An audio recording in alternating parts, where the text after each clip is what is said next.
Mark Rutte, the Dutch Prime Minister, shocked the elite in Brussels after he admitted he finds the building bloc of the European Union aiming at an ever-closer union as wrong.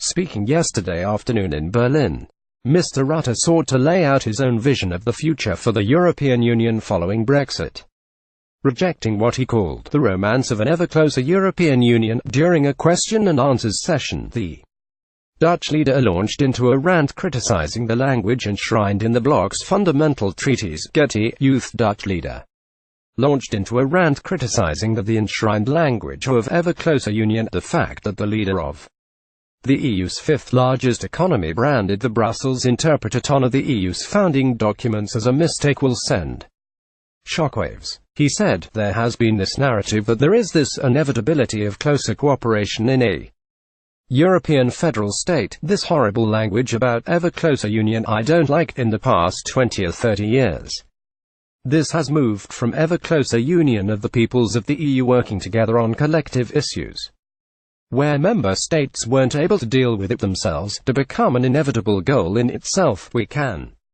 never forget that these are sovereign nations. This is not a movement in itself, just when needed in special occasions. It has moved from a collective effort of nations to a goal in itself.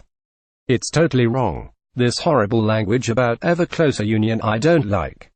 Mark Rutte. He blamed this clause, which sets the European Union on an inevitable path towards greater political integration, for triggering the Brexit referendum. Elsewhere in his speech, Mr. Rutte also played down fears that Angela Merkel and Emmanuel Macron are seizing greater power in the EU. He said, "There is no France-German Europe.